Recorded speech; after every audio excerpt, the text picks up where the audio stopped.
good evening, everybody. Thank you for being here. It's a great night, right? So I want to welcome everybody that's here in attendance, and I want to thank everybody that's online. Hey, everybody that's online, you can take your masks off. You don't have to be, under a mask right now. Only if you're on TV, right? Only if you're watching us in a monitor can you not have to have a mask on right now. And by the way, for you all that are at home right now, you also get a meal of your choice. Whatever's in your kitchen, go make it, bring it. This is supposed to be a dinner program, so let's do this right, okay? All right, so again, good evening, everybody. My name is Stuart Schlossman. Most of you all know me, all right? Yes, I have multiple sclerosis. We've known this for many years, right? All right, and if you didn't know, well, now you know, so just smile and be thankful that I'm here doing this with you. All right, so the name of our organization is MS Fusion News, and MS Fusion News provides educational programs to the multiple sclerosis community. We have been doing this now for a little bit over 10 years. We are now into our thousands of doing a program. We passed 999 a few weeks ago, and so I could say thousands of something doing a program. All right, so great. So tonight's program, first off, our sponsors for tonight, you can see on the screen, and we have our exhibit sponsors. We have Bristol Myers Squibb, we have Alexion, Optum RX that is, Sanofi Genzyme, Novartis, Genentech, TG Therapeutics, and Biogen. Tonight, we're going to have Mindy Eisenberg. She is a guru of yoga, and she's going to be up here, and she's going to be speaking with you all about adaptive yoga, which is something for people that, need to do things a little bit differently. She's also going to demonstrate some of this, and she's going to call up somebody from our room out here to get up on stage with her. Don't you all worry about it. It's somebody on that side of the room, all right? All right, she's calling somebody up, and don't worry about even all you in the back, don't worry. It's somewhere up in the left front corner, left front from where I am, all right? She's already going to be selected to come on up here and demonstrate yoga with Mindy. And Mindy, after her talk, which is going to be about 35 minutes, is then going to be doing a Q&A.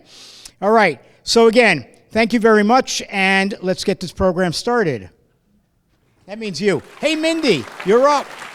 Come on up, and let's see, take the big step, take the steps up. She's shoeless. Should I hold my nose? No. No, I washed my feet today. I had a shower. Come on in. Hello, everyone. I am Mindy Eisenberg, as Stuart told you. I don't necessarily consider myself a guru. No matter how long you practice yoga, you're never an expert. That's the news. As far as I'm concerned, there's no levels of yoga. There's no expert, and yes, you could be new to yoga, but sometimes the yogi who's new to yoga, they experience it with a beginner's mind, and that can bring so much knowledge and wisdom in. So, here we go. Thank you, Stuart, for inviting me today. I don't know where he is, but thank you so much. I'm here to talk about yoga. I am the director of Yoga Moves MS. We've been around for about 15 years, and the premise is yoga is not a cure, but it can be healing, powerful, and lots of fun. So people often ask, well, why did you get into this? And this is my mother, Linda. And when I was a little girl, about 3 years old, my mother was diagnosed with MS. And as you know, MS has so many more treatments today. But when she had it back in the later 60s and 70s, there really wasn't much for her. And her life was spent mostly in a wheelchair or in bed. As I took yoga, I started to feel so much better. And I was already a dancer and loved to move. But then I took a teacher training, and there was some fate out there that said, you know what, you are meant to teach yoga for MS. My son's nursery school teacher invited me to teach at their support group in a big, it's called the Mind Center, a big neurological center in Michigan, where I'm from. And I don't attack me. I know I'm in Ohio, or no, we're in Kentucky, so it's safe, I think. But so I learned from just that first experience, watching the reactions, that yoga had so much potential to help people feel better, no matter what kind of condition they are, no matter what kind of physical ability or cognitive abilities that they have. So today, we're going to talk briefly about what is adaptive yoga and how can it help you with different MS symptoms, and then perhaps most importantly, let's experience it together. So I like to view yoga, whenever you think of yoga, you probably have in your mind these like fancy postures. And yoga is so much more than figures that we make with our body.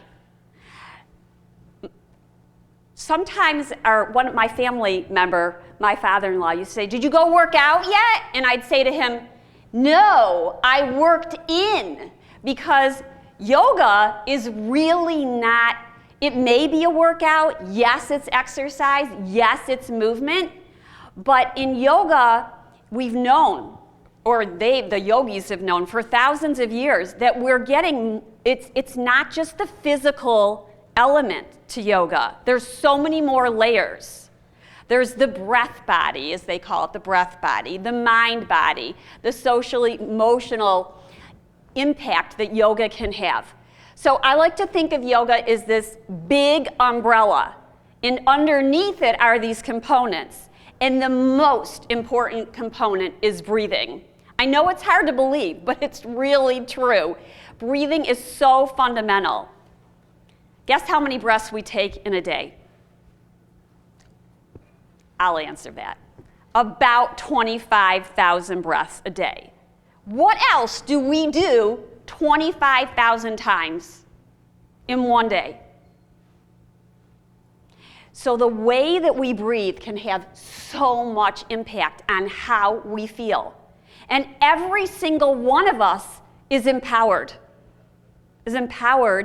to get to know their breath and to change it if it's not right. And to just learn, because the breath has so much to tell us. Yes, there are the postures, we cannot deny it, and we're going to do a little demo with that. Meditation is a big part of this umbrella. I like to think of meditation as something I do just like brushing my teeth, because what I learned from meditation is that my day is so much better. My responses, as opposed to reactions, by being more mindful, come through.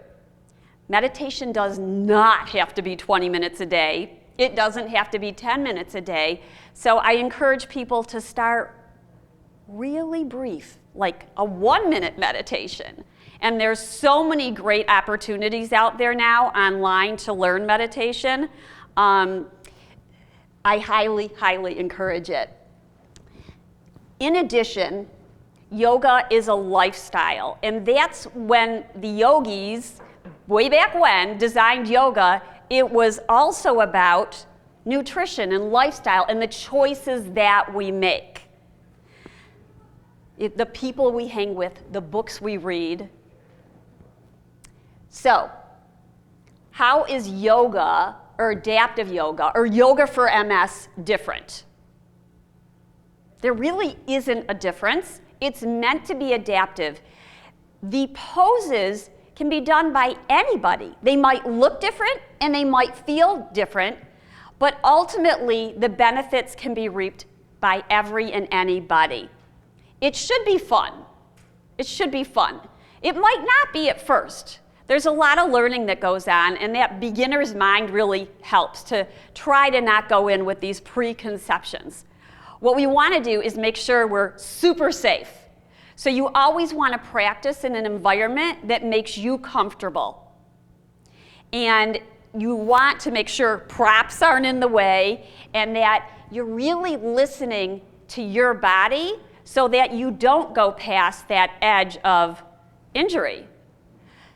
So with COVID, we've been practicing, we have classes that we offer virtually, and pre-COVID, we were in person. In person, we had perhaps 3 teachers for 8 to 10 people in a small group setting. Traditionally, yoga was practiced with 1 person and 1 teacher. And so we have found that these small groups are very beneficial. Now we're virtual, so it's up to the person in their house to make sure that they're doing the pose that is right for them. And yes, the teacher should be available to answer any questions that you have. How do we make sure we're really safe?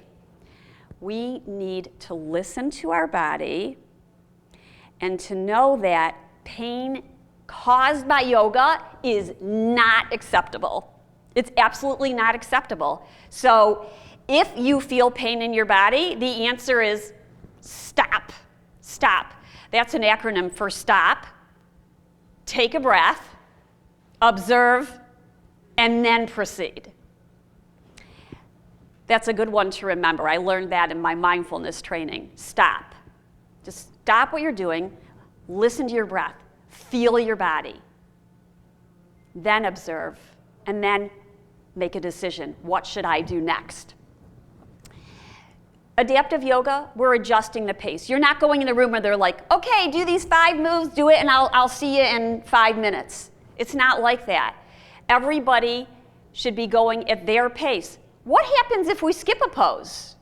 Or we add something in because it feels good, or we stay longer in a pose? That's okay. We have students who come to the class and breathe, and that's it for the day. Or they might do a restorative pose, but they like being around other people that are practicing. I find that I like that too. The room temperature, I know a lot of people think that it should be a hot yoga room, but no. So in your homes, you're going to make it comfortable for you.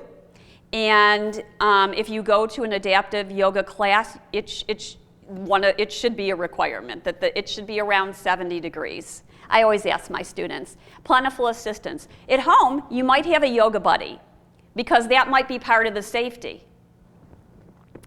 All right, so what do my students tell me? Because really it's not about what I think, it's about what the students think. And I have students who say, I didn't believe this yoga was going to do anything for me, and my friend kept asking me to go, and then I finally went after she asked so many times, and guess what? I can't believe it, but I'm feeling better.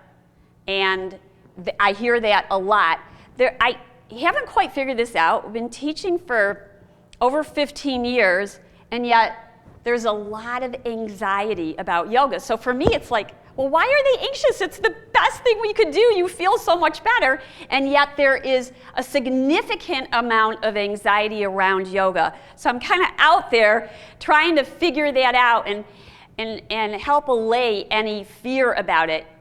The most common thing is, I can't do it, I'm not flexible. That's what most people say. They're like, I can't do yoga, I'm stiff. Well, actually, that person stands to benefit more, if not just the same as somebody else. I tend to be really hypermobile. My joints, they kind of bend like that. For someone like me, I have to focus on strength. Somebody who's actually got some rigidity or spasticity, it's actually a little bit of a safety measure that's kind of built into the body.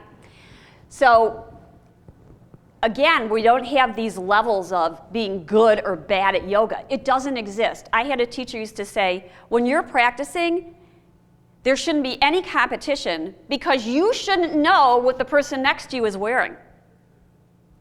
So that's this work in.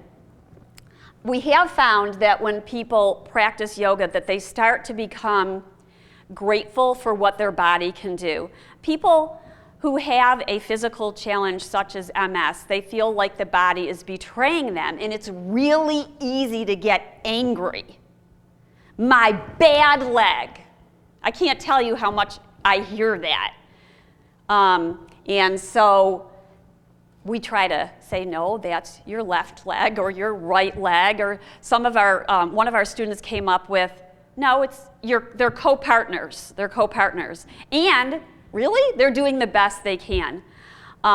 We know studies are coming out now gratitude, gratefulness are actually impacting the way we feel.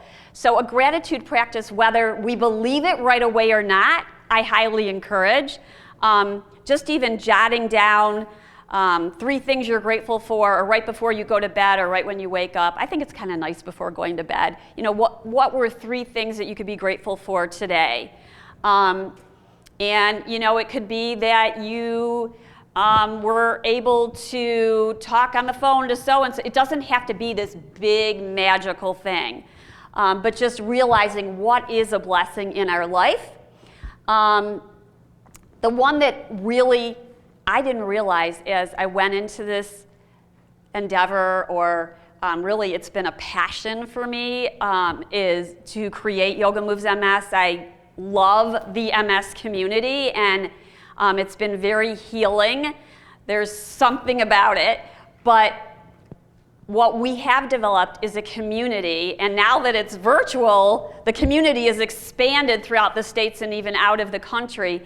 And what I hear people say, even some of our students who are joining, they're out of state, but yet they're feeling like they have community and friends that they can relate to. So the yoga provides a structure for support. So, few quotes, nose layer practice, because I don't want to do that, to, oh wow, I feel kind of better.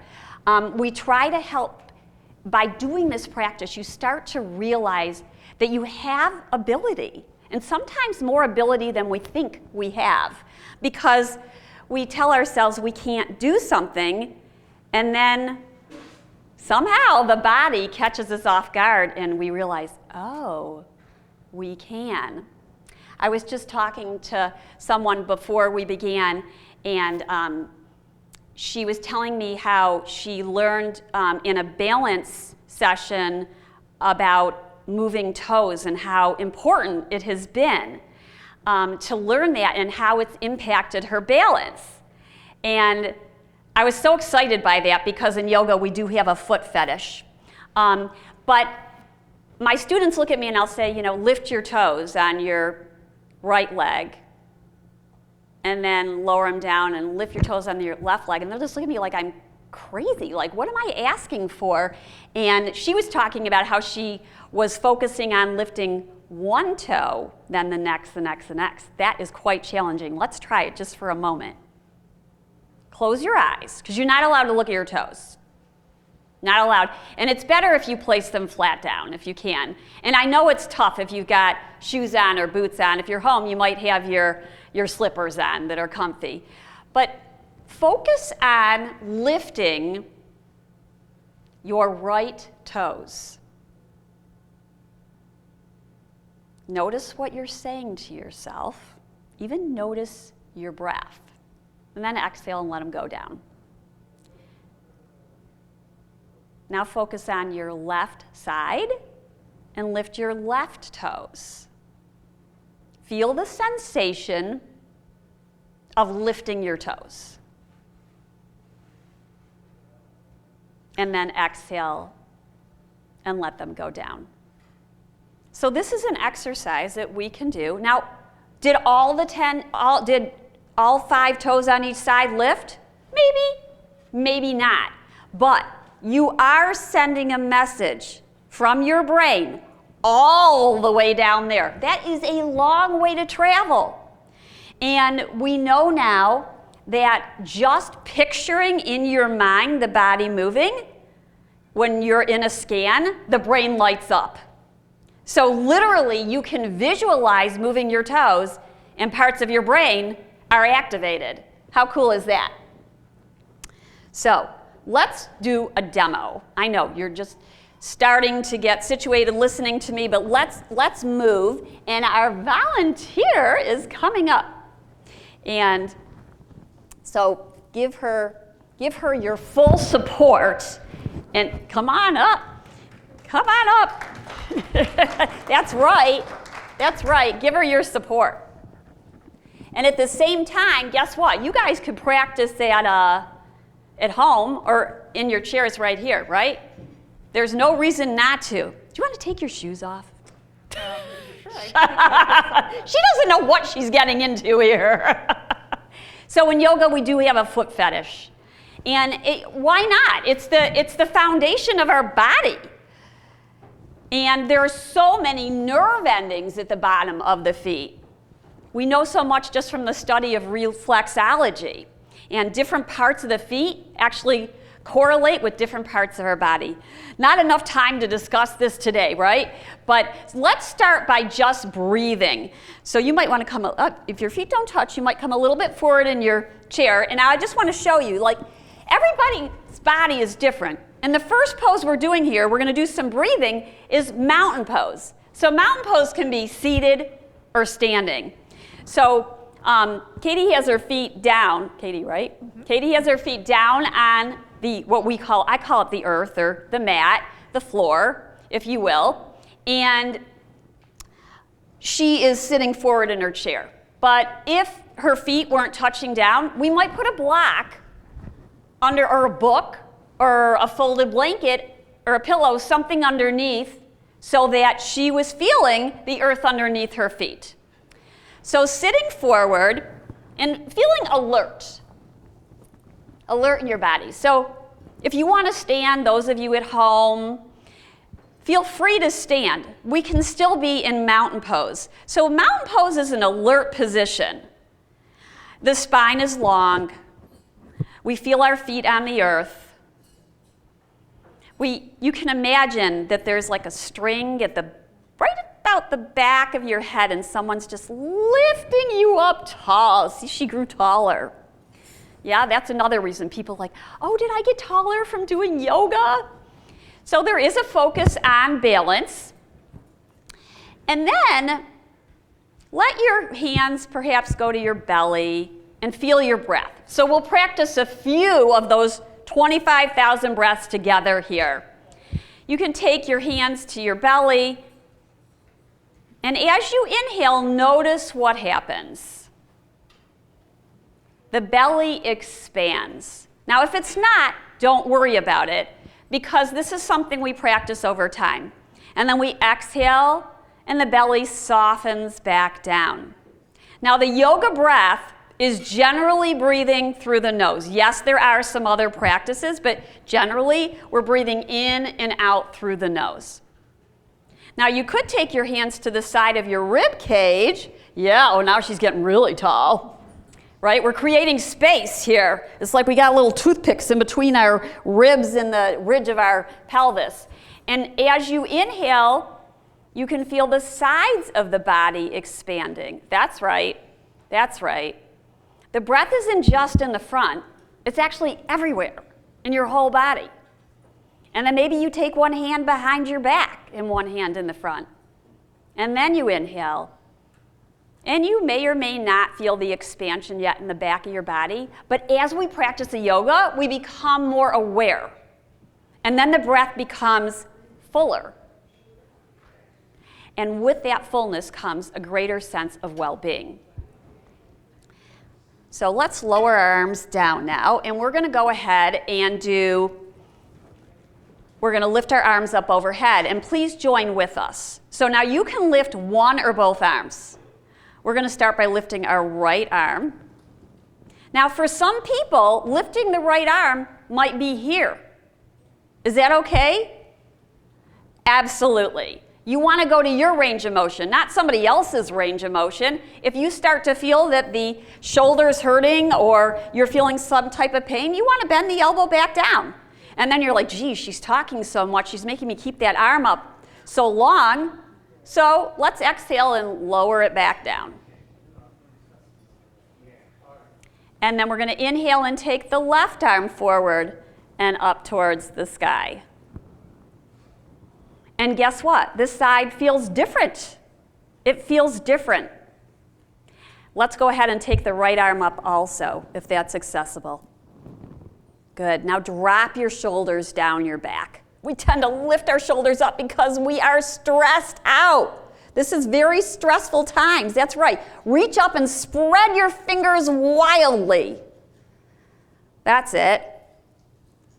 You've got it. Really feel the air in between your fingers. Now go ahead and take your thumb on the inside of the palm, wrap your fingers around. You're making a yoga fist as we circle our wrists downward. Yes, it should feel good. We get tight even in our hands, all that typing and texting, right? And lower it down. Good. Do a few circles with your shoulder. This feels really good. You know, some people refer to yoga as a self-massage. So take your shoulders up towards your ears, back, down, around. You might even feel some like gringies or crunchies where we don't realize there's a lot of sticky stuff in there. So we move it around and it kind of separates the fibers, the fascia as we call it. And then relax, shoulders back to neutral. Let's turn our head towards the right. So we're going to look over our right shoulder. And then inhale back to center. And take an exhale and look over the left shoulder. And inhale back to center. And then drop your right ear towards your right shoulder. Wow, I just realized there's some tightness on the left side of my neck. So that was just information. Inhale, head rises. Exhale, left ear towards left shoulder. And you might notice maybe not as much tightness or maybe more. Inhale, head rises up. This is yoga. We're matching movement with breath. So Katie's going to help with, we're going to do cat-cow. And I'm going to show it a few different ways, and she's going to show it seated. So maybe turn towards your left. Yeah. And then seated, cat-cow is going to look like this. You're going to round your spine and take your chin towards your chest. That's it. Good. Now, on your inhale, lift your shoulders and your head and bring your shoulder blades together. That's what we call cow pose. And now exhale, round. And then we inhale, we lift up and draw the shoulder blades together. How's that feel? Feels good. Yeah. The spine gets stiff, right? So cat-cow can be done seated, and cat-cow can be done on the earth. So we can round our spine and then reverse it. So there's no excuse. Yoga, we can always do a posture in a different way. You can turn back now. All right, let's play with a pose called spinal balance in the chair. You're going to take your right leg forward. Yep. Now, you can lift it or not. So that's going to be Katie's decision whether she's going to lift it. And it can come all the way to the other knee's height or hip height or not. And this could be balanced for somebody seated. And then maybe the left arm comes out to the side. That could be a balance pose right there. That's it. Yep.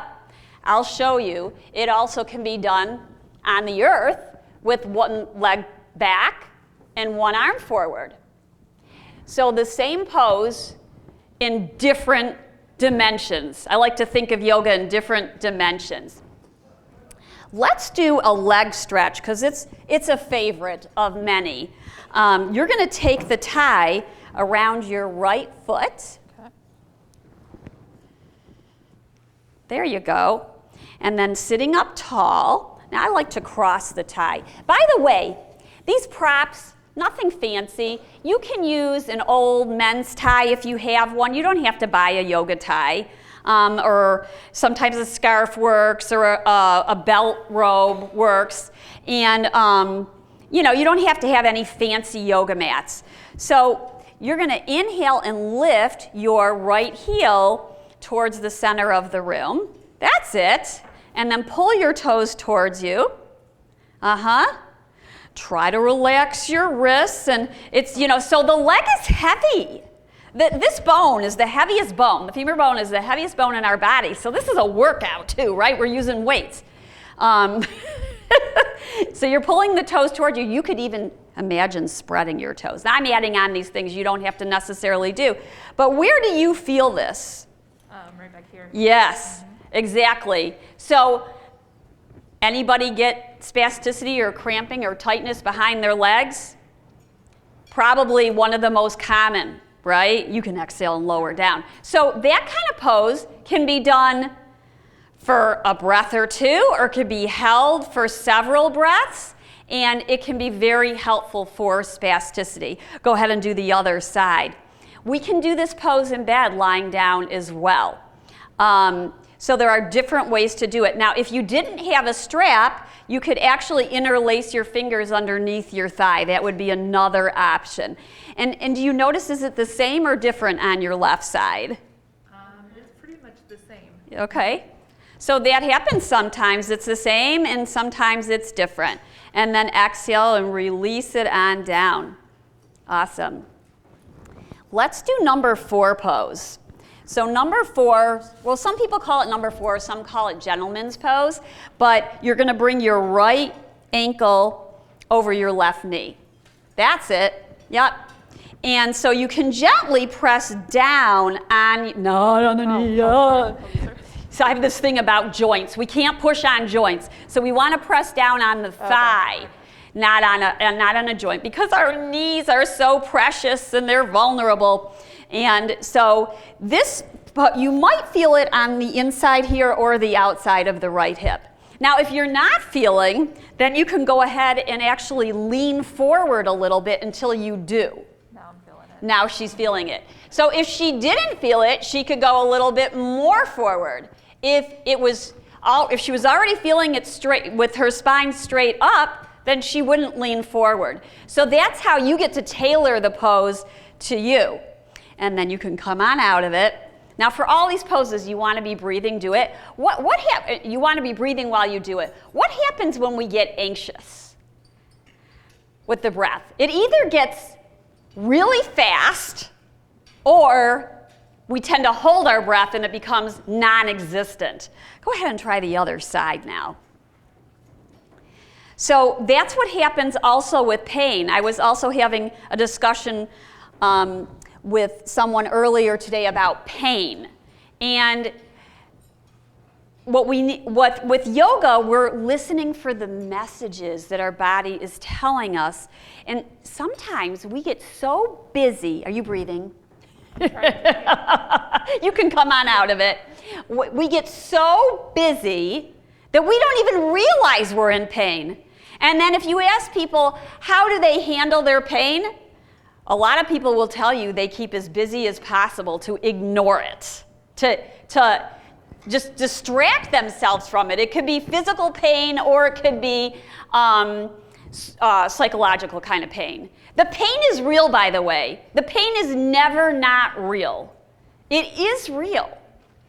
But what tends to happen, and we learn this from mindfulness practices, if we ignore the pain and don't do anything about it, it gets worse. It knocks on the door and says, hey, you're not paying attention to me. You're not paying attention to me. So eventually we can't ignore it anymore. With yoga, there are different strategies to take to retrain the brain that it's okay and you're safe now and you can do this type of movement. It's okay once the body heals. The body's always changing. It's different every single day. Let's do a twist. So you're going to take your left hand outside your right thigh. That's it. And your right hand behind you. It can touch anywhere on the chair. And then as you inhale, think about growing tall. That's right. And then exhale, relax the shoulders, and you might turn a little more. The neck always turns last.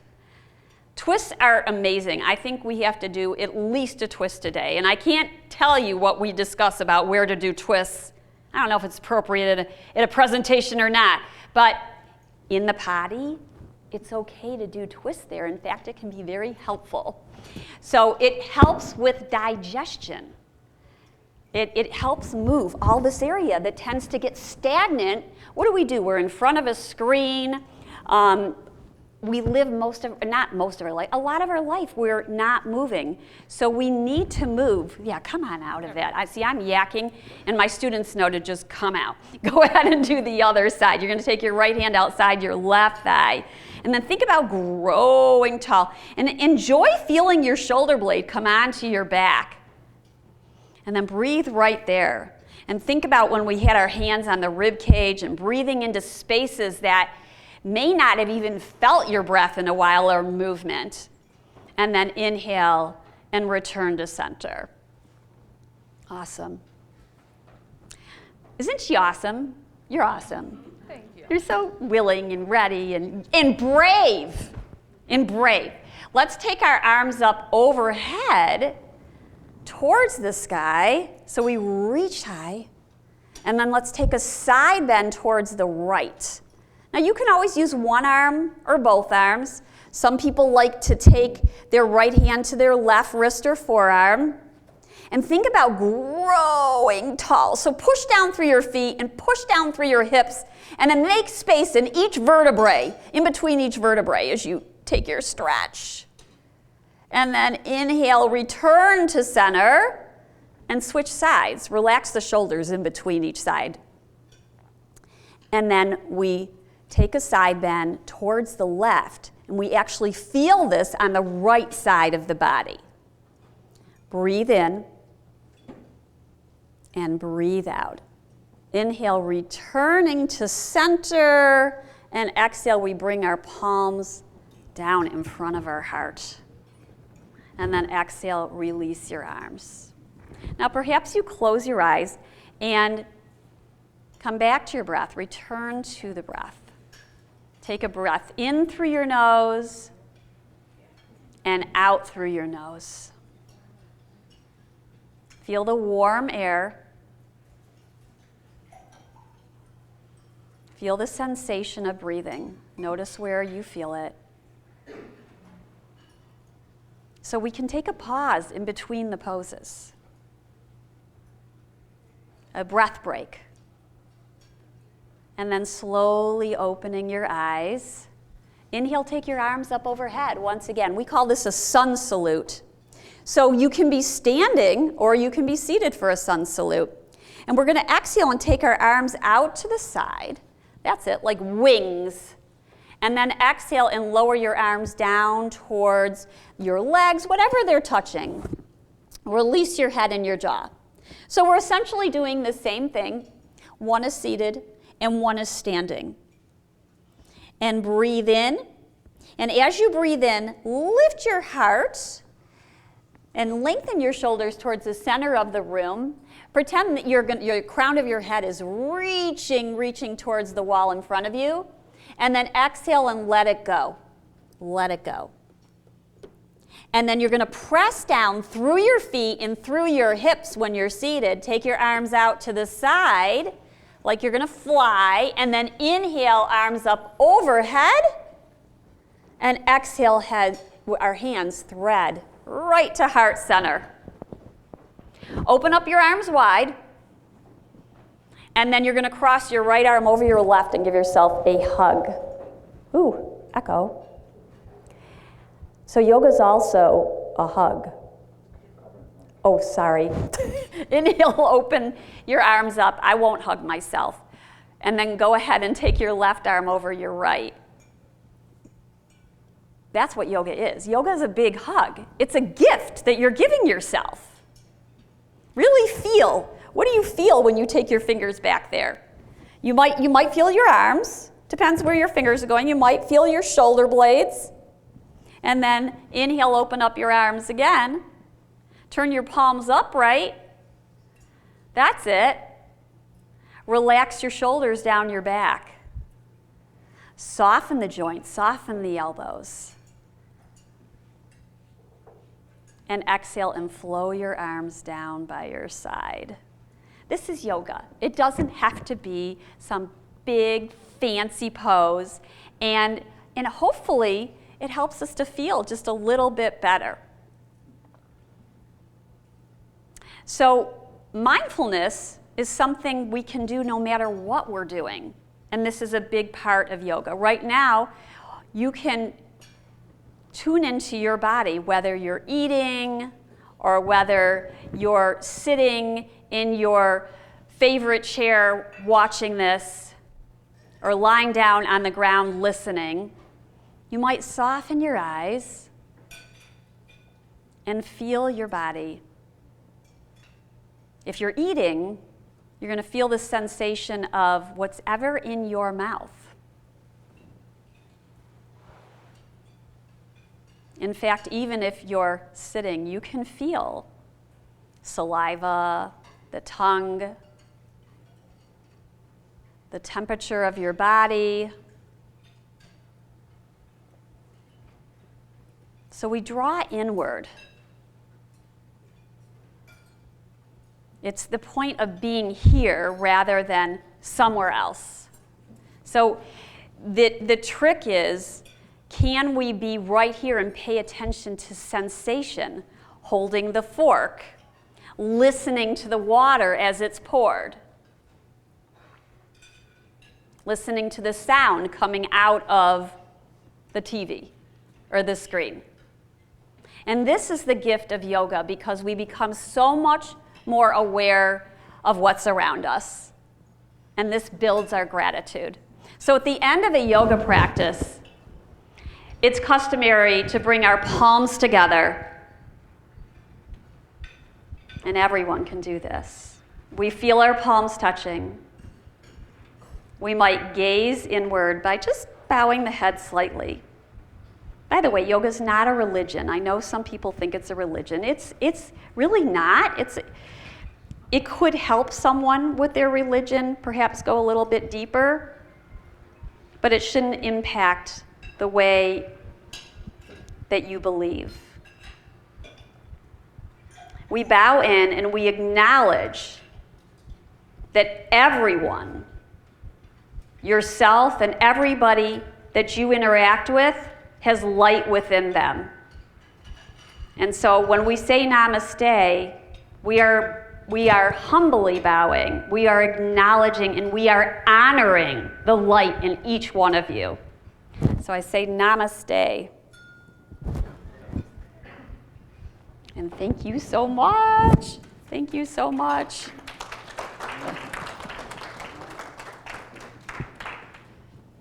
One moment. Hi, everybody. Thank you. Can everybody hear me? Got it? Okay, now everybody can hear me. Thank you very much. All right, so firstly, let's thank Mindy for being here. Round of applause. Great, thank you. Those that are at home that might have questions. All right, fabulous. If anybody here has a question, please raise your hand and I will get to you. But first, I want to ask the questions from those that are at home that have questions for you. And I need my glasses for this. Can you please show us the best stretches for spasticity in the legs? Okay, so Katie just showed one with the strap. So that's going to get at the back of the leg. It can be done in bed. If I go down to the earth, are you going to see me or no? Yes. Okay. The earth. The earth. I like to call it the earth. But so this can be done pretty much anywhere. It's nice to be on a firmer surface. And so, like I said, you can have a strap or not. Here's what it would look like if I didn't have a strap. I'd bring the right knee in towards me, interlace my fingers or bring my hands back behind the thigh, and then gently start to press the heel towards the sky.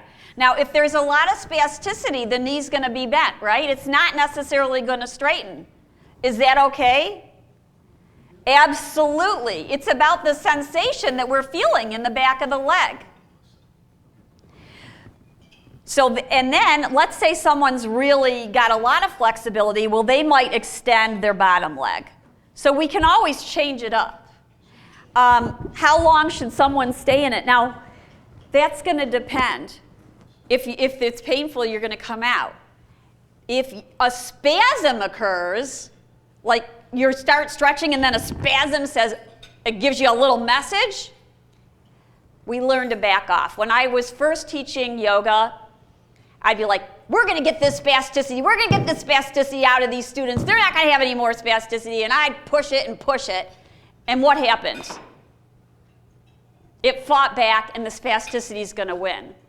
But what we have learned with several students is that if they go in slow, listen to their body, and find that equal inhale and exhale, a slower breath, a steady breath, a calmer breath, the spasticity will actually calm down a little bit.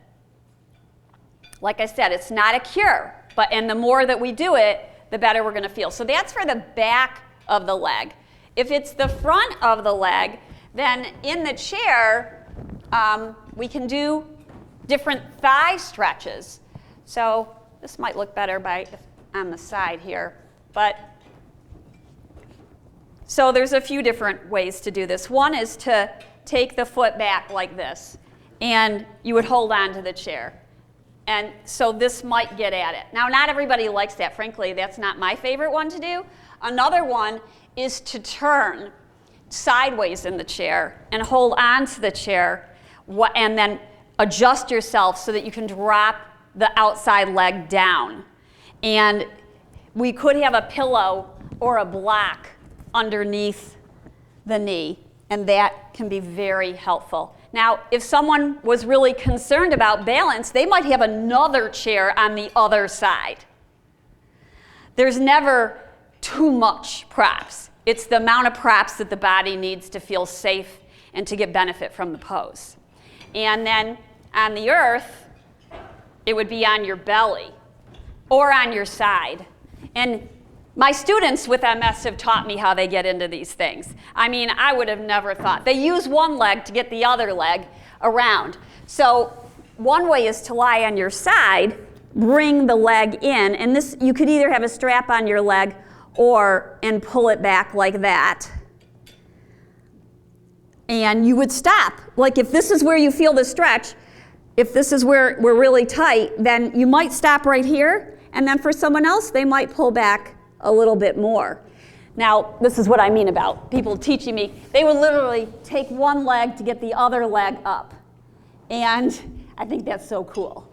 But so then you might lie down with your forehead on your forearm, and either a tie is around the foot and you're grabbing it, or your hand is catching the foot, or even the pant leg and pulling it in. You want to make sure the knee stays in alignment with the hip. But so it just shows you that you can get benefit from yoga in different dimensions, and not one is better than the other. That pose is really the same as, you know, runners who stand against the wall and then they pick one foot up and hold it back behind them. It's really a very similar pose. We're just turning it upside down and sideways. Great, thank you, Mindy. So I want to let people know at home that are asking if they could get these slides, for themselves to be sent to them. Please know, everybody, that when we publish this to our YouTube channel, you'll be able to go and check it out. Okay? Thank you for that. All right, next. We have, too many of your yogi people are writing, thanks, Mindy. What? Mindy was fabulous. Come on, Mindy, do more. And another person is writing, what are some of the starting approaches to yoga for a person with spasticity? Did you just do that? We just did leg spasticity. What about the rest of the body? Well, sometimes, so I think a good example of if there's spasticity in the arms, or even with the MS hug, I guess that's not technically spasticity. Oh, it is? It is. Dr. Boster says it is. So a side bend is awesome. And so here's so when people get the MS hug, they feel like a corset is around them, and it's painful and it's hard to breathe. But I have students who tell me that side bends have been the key to the corset or the MS hug. So we can get at a few different things. We can be doing our shoulders or our arms at the same time that we do a side bend. So let's say someone's arm is here. They can still get a side bend to the right. Even if the arm isn't going up, they can still get a side bend and stretch this area. And then perhaps the arm comes up. And then the more exercises we do or postures we do, the arms and the shoulders start to open up. We might start with just some movements like this with the arm. And personally, I don't have a cane with me, but I love using a cane as a yoga prop. I'll show you what I mean. You might take a cane or a strap like this, and then this helps to stretch the arms forward, and then you can start to move the arms upwards, and you stop when you start to feel a stretch. And you can adjust this. The hands can be closer together or they can be wider apart. So the same thing can be done with the cane. There's all kinds of different arm stretches that can be done and shoulder stretches. The postures are endless. I also want to mention, because I did talk about yoga being an internal massage, part of yoga in Ayurveda and lifestyle is actually giving yourself a self-massage. So getting a massage is awesome, can't be beat, but next best thing is to give yourself a massage with your either favorite lotion or oil. Next question. Oh, I'm over here. How about that? And by the way, I think massage is awesome for spasticity. And so even in the technique, if we're stretching our leg and you've got a bunch of spasticity in the back of the leg, you might start by massaging the back of the leg a little bit. Doesn't have to be fancy, or some people like to use those rollers, which is another option, but massaging and then stretching, you're probably going to see a difference. So it kind of like the lather, rinse, repeat. In yoga, if you do it whether for a few minutes or you do it for a longer period of time, you're possibly repeating it in different ways and getting a little bit deeper in. All right, so we have a question here from the audience. You ready? I don't know, am I ready? Is there any cardio component to yoga? There can be. So depending upon the class you're taking, there's restorative yoga when it's relaxation, right? We can have faster movements. Some of those hot yoga places, they're doing things fast, right? There's also the component, so you can get your heart rate going up if that's what you meant. But the other point to this is that the breath is intrinsically related to our heartbeat. There's a fascinating program that's got like multiplicity of studies behind it. It's called Heart Math. And what they're finding is what am I doing? Oh, sorry. Have to sit on my hands or something. But how the heart and the nervous system are connected.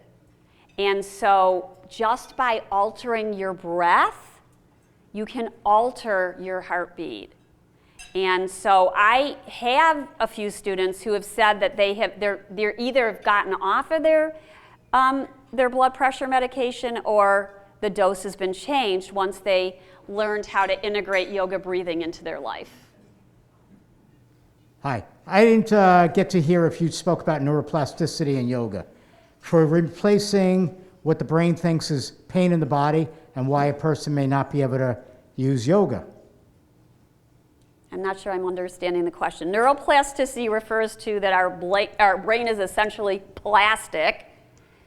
How do you use yoga and neuroplasticity to replace what the body thinks is in pain and to get past that? So we start with really safe movement. We start really safe so that the body learns over time. It's a somatic, this mind-body connection. And so we might start with something very, very gentle so that the brain realizes, oh, they might not realize it right away, right?